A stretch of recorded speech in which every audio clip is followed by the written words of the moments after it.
Sebuah kisah mahakarya terbaik dari S.H. Mintarja yang sangat populer di masanya, berlatar belakang kerajaan Singasari.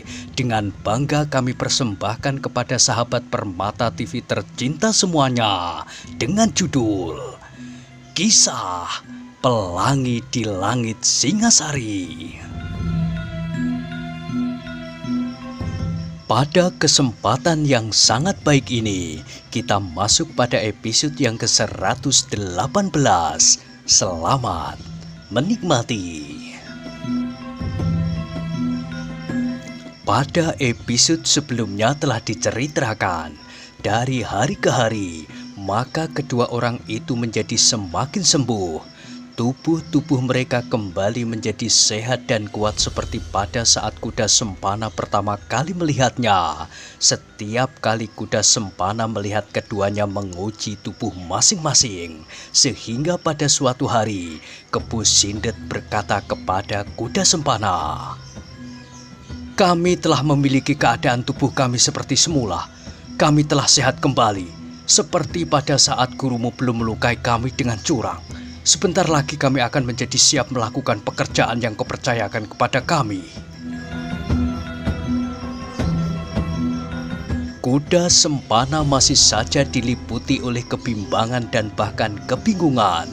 Sesudah sekian hari ia berada di dalam gubuk itu, namun ia masih belum menemukan jalan yang sebaik-baiknya ditempuh. Kuda sempana itu terkejut ketika Kepu Sindet kemudian berkata, "Aku tahu bahwa kau masih tetap berprasangka kepada kami. Perasaan itu tidak akan lenyap dari kepalamu selagi kami belum dapat membuktikan perkataan kami. Tetapi percayalah bahwa kami akan melakukannya untuk beberapa keping emas murni." Kuda sempana menarik nafas dalam-dalam, tiba-tiba terloncat dari bibirnya, "Paman, apabila aku masih tetap berada di sini, aku tidak akan berhasil mendapatkan emas murni itu." "Bukankah kau sudah menyediakannya?" "Belum, berupa emas murni," sahut kuda sempana. "Aku masih harus berusaha mendapatkannya. Yang aku punya adalah timang emas bertetes berlian, pendok emas bermata intan, dan perhiasan-perhiasan yang lain, tetapi bukan emas murni." Wajah Kepu Sindet yang beku masih tetap membeku, namun tanpa diketahui oleh seorang pun, ia tersenyum di dalam hati. Yang diucapkan kemudian adalah, "Barang-barang itu cukup berharga bagi kami. Kau tidak perlu bersusah payah menukarkannya dengan emas murni." Kuda sempana terdiam, tetapi hatinya bergolak. Barang-barang itu telah dikumpulkannya bertahun-tahun, sejak ia mengabdikan dirinya di istana, bahkan menjadi kepercayaan aku dalam beberapa persoalan. Apakah barang-barang yang telah dikumpulkannya bertahun-tahun itu akan dilepaskannya? Kembali ia menyesali kebodohannya. "Kenapa aku mengatakannya?" Tetapi penyesalan itu sama sekali sudah tidak berarti. Ia tidak dapat menyesali kematian gurunya karena kebodohannya pula, karena nafsunya untuk membalas dendam, sehingga ia telah kehilangan segenap pertimbangan yang bening. "Tetapi kenapa guru selama ini membiarkan aku terdorong semakin jauh?" Kuda sempana menarik nafas dalam-dalam. "Guru juga ingin mendapatkan beberapa keping emas murni, atau timang tretes berlian, atau pendok emas bermata intan, atau apapun yang disenanginya."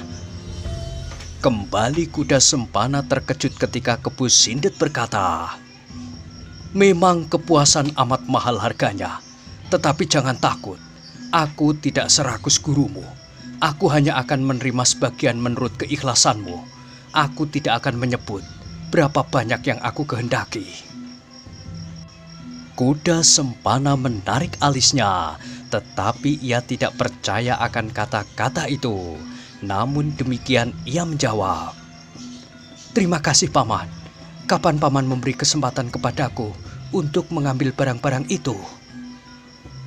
Tidak terlampau tergesa-gesa, sahut Kepu Sindet. Aku akan menerimanya setelah pekerjaanku selesai.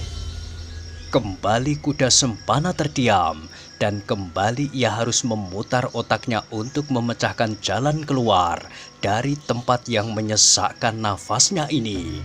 Tetapi dari hari ke hari, keadaan Kepu Sindet dan Wong Sarimpat menjadi semakin baik. Dengan demikian, maka kemungkinan kuda Sempana untuk melepaskan diri dari tangan kedua orang itu menjadi semakin sempit. Namun bukan saja kesempatan kuda Sempana menjadi semakin sempit, tetapi karena nafsu kuda Sempana untuk pergi meninggalkan gubuk itu pun menjadi kecil pula. Setelah beberapa hari ia berada di gubuk itu, dirasakannya bahwa sikap Kepu Sindet dan Wong Sarimpat menjadi semakin baik terhadapnya.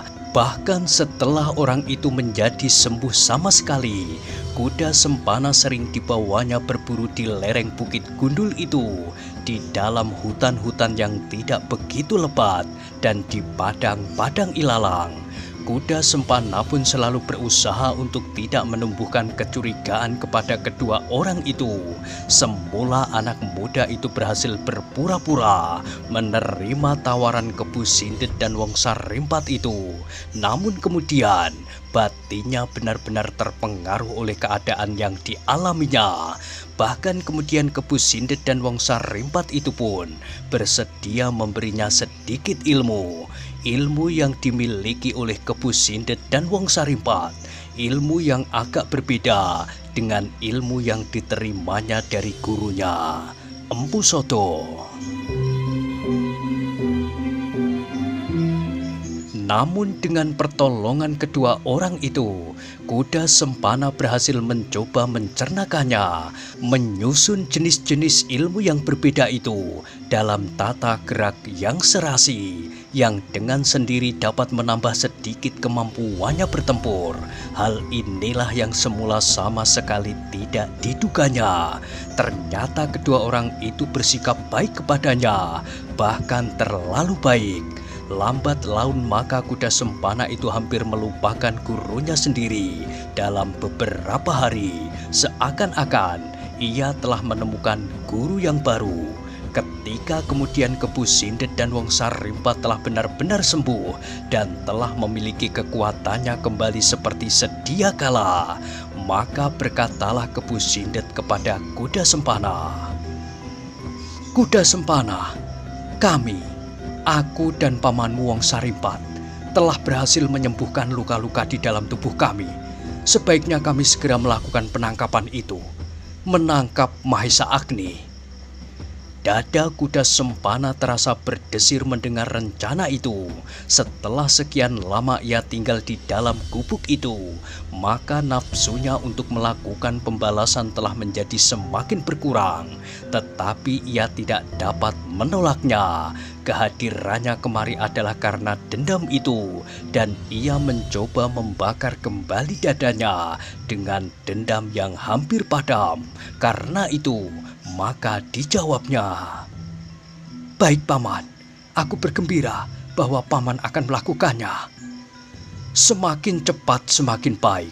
Pamanmu Wong Sarimpat telah beberapa kali melihat kerja Mahesa Agni bersama kawan-kawannya di Padang Karautan, dan kesempatan untuk mengambil Mahesa Agni terlampau luas. Kalau gurumu mempunyai otak yang sedikit cerah, maka ia tidak perlu terlampau bersusah payah. Anak itu selalu mondar-mandir dari padang rumput Karautan ke Panawijen. Kesempatan itu akan dapat dipergunakan sebaik-baiknya." Kuda Sempana terkejut mendengarnya, sehingga dengan serta-merta terloncat pertanyaannya, "Apakah Paman Wong Sarimpat pernah datang ke Padang Karautan?" "Tidak hanya 1-2 kali," sahut Kepu Sindet. "Pamanmu selalu datang melihat-lihat meskipun dari jarak yang cukup jauh." "Kapan Paman Wong Sarimpat pergi ke Padang Karautan?" "Lusa, sepekan yang lalu, dan 10 hari yang lalu, dan hari ini pula. Pamanmu adalah seorang penunggang kuda yang baik. Kudanya pun baik pula, sehingga waktu yang diperlukan tidak terlampau banyak. Senja ia berangkat, maka sebelum fajar di malam berikutnya, ia telah berada di tempat ini kembali. Hampir sehari ia mempunyai waktu untuk melihat-lihat tempat itu. Pamanmu kuat untuk menempuh perjalanan tanpa memicingkan matanya sama sekali selama sepekan terus-menerus, apalagi hanya 2-3 malam. Kuda Sempana menarik nafas dalam-dalam. Bukan main, desisnya di dalam hati. Dan apakah guru mampu berbuat demikian pula? Tetapi, berkata Kebu Sindet pula, kami tidak akan pergi berdua saja. Sebaiknya kau ikut pula. Mungkin kami masih memerlukan beberapa keterangan daripadamu. Kuda Sempana mengerutkan keningnya. Ia mencoba berpikir apakah sebabnya ia harus pergi pula bersama-sama dengan mereka berdua.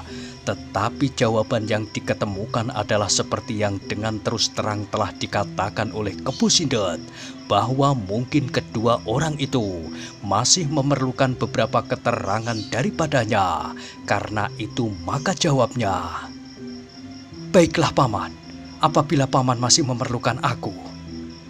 Wajah Kebu Sindet yang beku itu masih saja tetap membeku, namun kepalanya itu mengangguk-angguk dan terdengar katanya, bagus, dengan bantuanmu, maka pekerjaan ini akan menjadi semakin cepat. Aku tidak memerlukan waktu lebih dari sepekan untuk menangkapnya, sebab hampir setiap sepekan sekali, Mahesa Agni pergi ke Panawijen untuk mengambil beberapa keperluan bagi orang-orangnya bersama beberapa kawan-kawannya. Kesempatan itu adalah kesempatan yang sebaik-baiknya bagiku untuk mengambilnya. Mahesa Agni akan hilang dari antara mereka.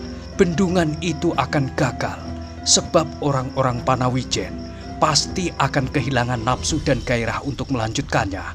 Bahkan mereka pasti akan teringat kembali kepada bendungan yang lama, dan mereka pasti akan mengutuk kenapa bendungan itu pecah.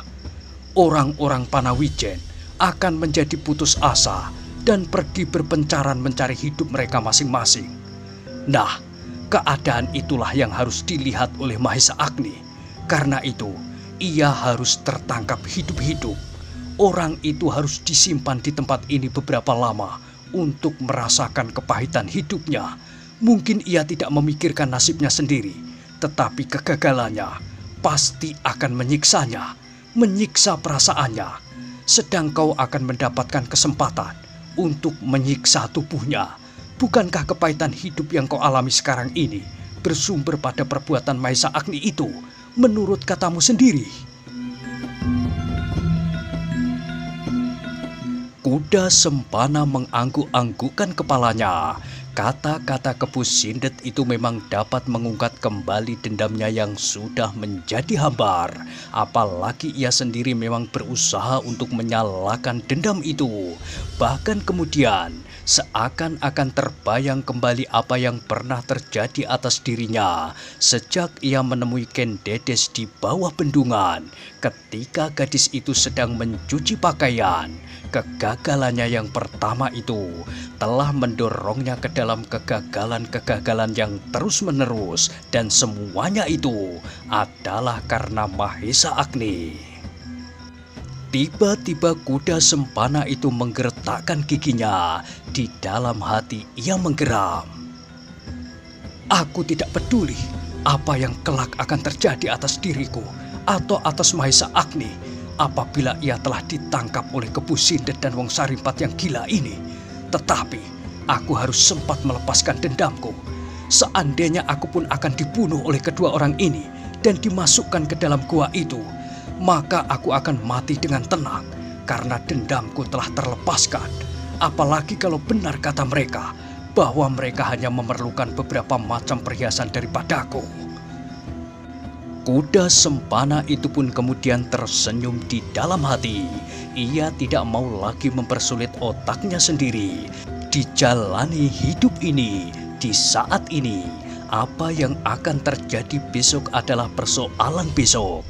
Kini ia harus menyiapkan diri bersama-sama menangkap Mahesa Agni, dan ia ingin melakukan sebaik-baiknya sehingga anak muda itu dapat ditangkapnya, disakiti tubuh dan perasaannya. Kemudian ia tidak akan mempedulikan lagi apakah Mahesa Agni itu akan dibunuh dan dilemparkan ke bendungan yang sedang dibuatnya, atau seperti kata gurunya, bahwa kedua orang itu akan mempergunakan Mahesa Agni untuk tujuan tertentu, dan bahkan seandainya dirinya sendiri akan diperlakukan serupa itu pula. Anak muda itu tersadar ketika ia mendengar Kebu Sindet berkata, "Bagaimana kuda Sempana? Apakah kau sudah siap apabila kita setiap saat berangkat?" "Sudah, Paman. Sekarang pun aku sudah siap." "Bagus, tetapi kita masih menunggu Pamanmu Wong Sarimpat." Kuda Sempana mengangguk-anggukkan kepalanya pula, gumamnya, "Kapanpun aku sudah siap."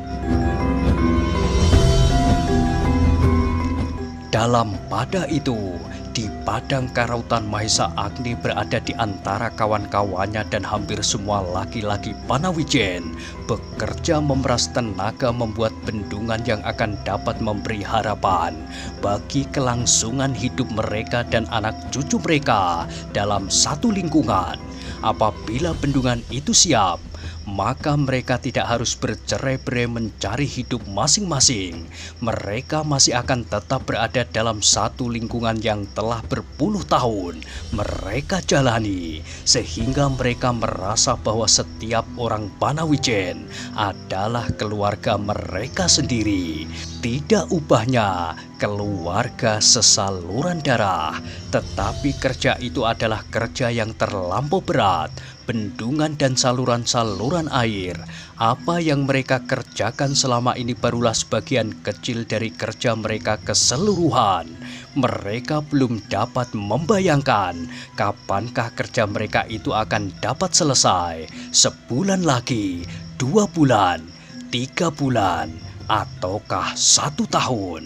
Sementara itu sawah di Panawijen menjadi semakin kering dan kering. Hampir tak ada jenis tanaman yang dapat ditanamnya lagi.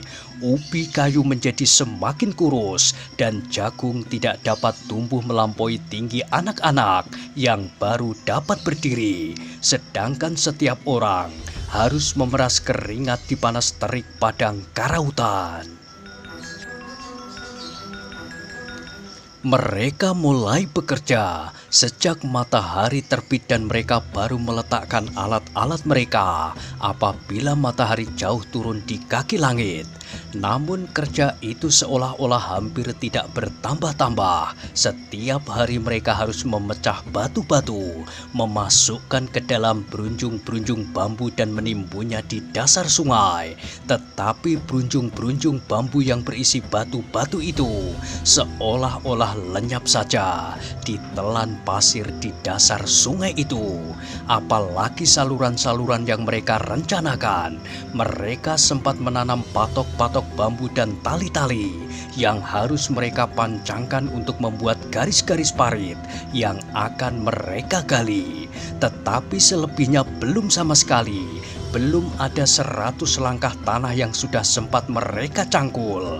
Tenaga mereka hampir seluruhnya dikerahkan untuk memecah dan memasukkan batu-batu ke dalam berunjung dan melemparkannya ke dasar sungai.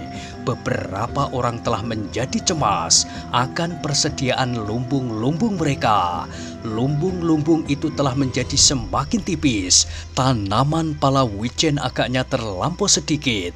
Sawah-sawah mereka hanya dapat tertolong sementara jika ada hujan turun. Sesudah itu akan kering kembali. Tetapi hujan tidak juga kunjung-kunjung datang.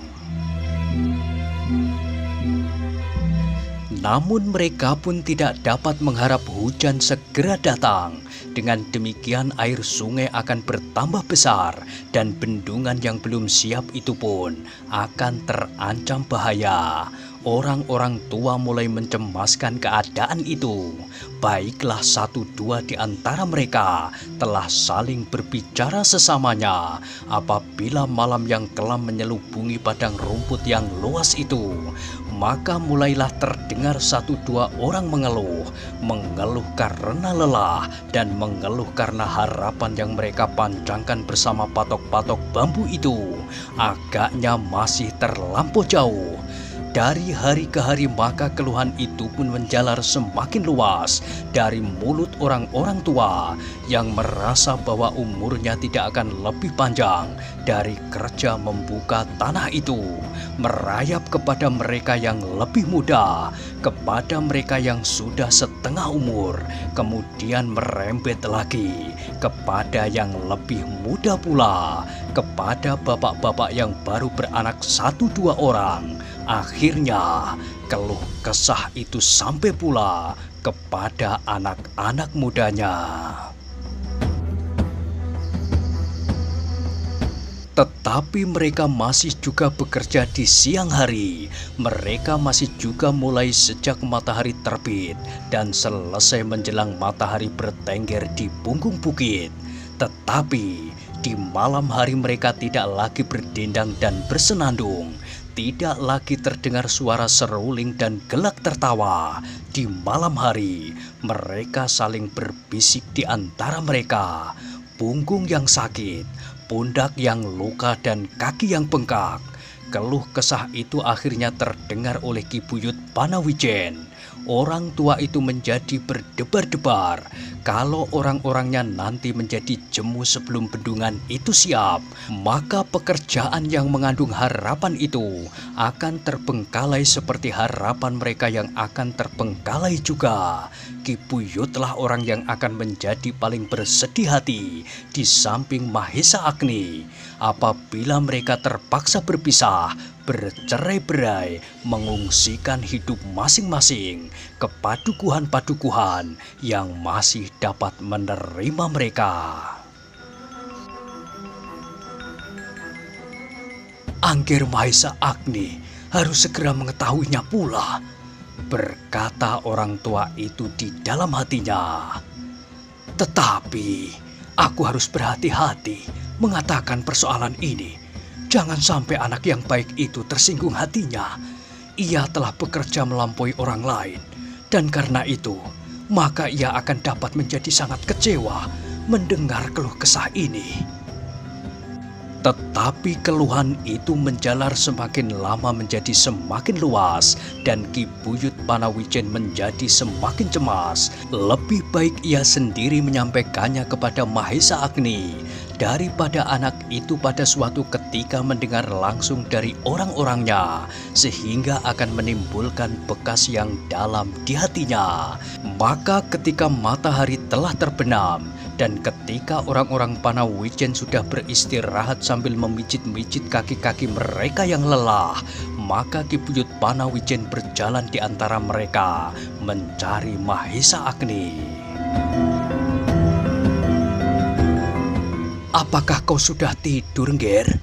Sapa Ki Buyut itu di depan gubuk ilalang yang dipergunakan Mahesa Agni untuk berteduh dari embun di malam hari. Mahesa Agni yang masih duduk-duduk di dalam gubuknya itu terkejut. Dengan tergopoh-gopoh, ia bangkit sambil mempersilahkan orang tua itu. Mari Ki Buyut, marilah duduk di sini. Ya, iya Ngger, sahut Ki Buyut.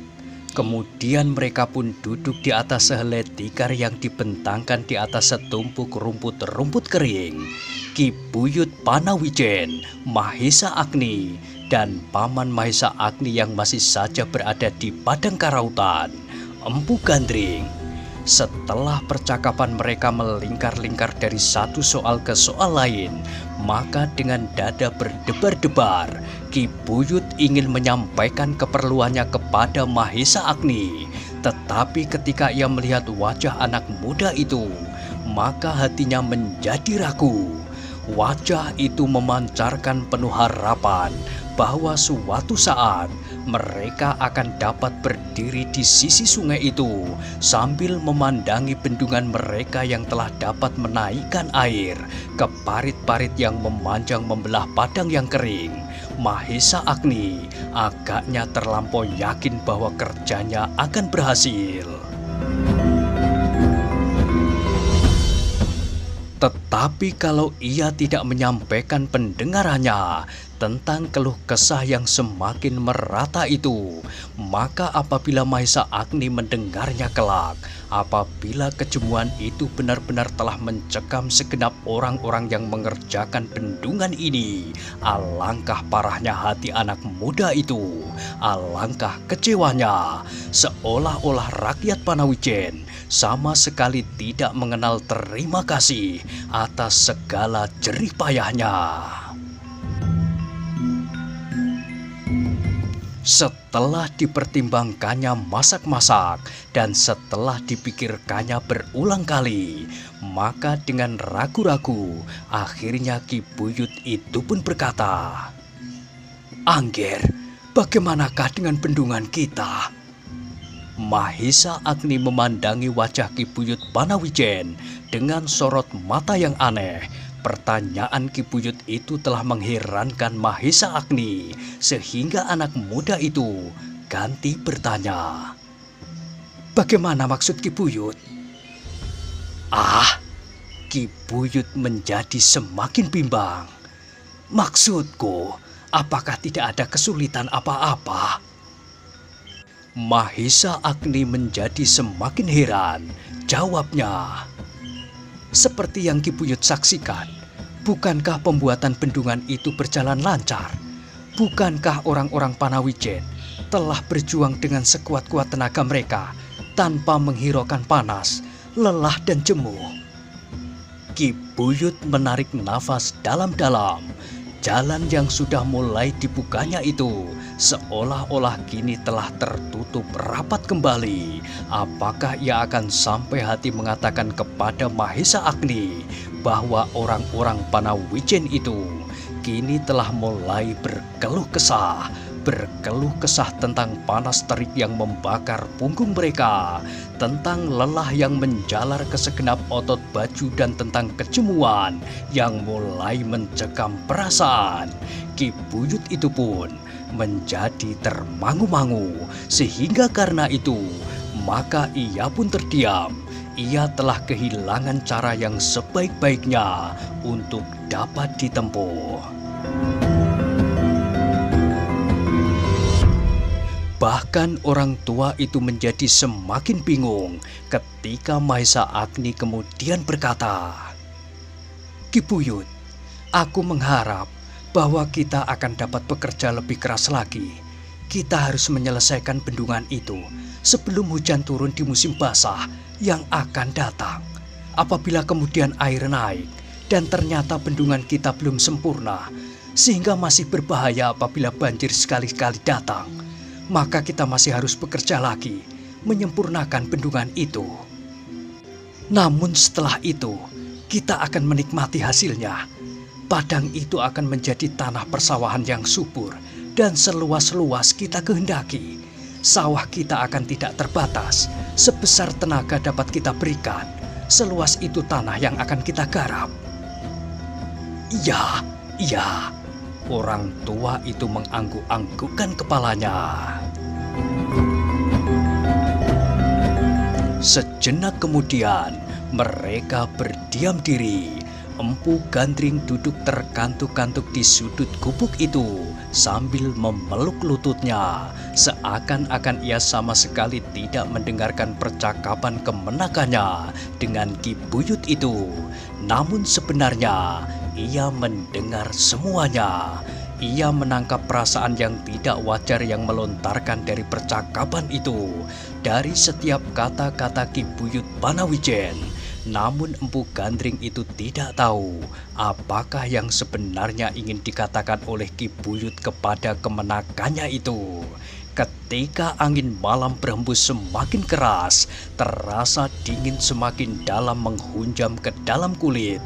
Beberapa orang telah membuat perapian dan tidur melingkarinya sambil berselimut kain panjang.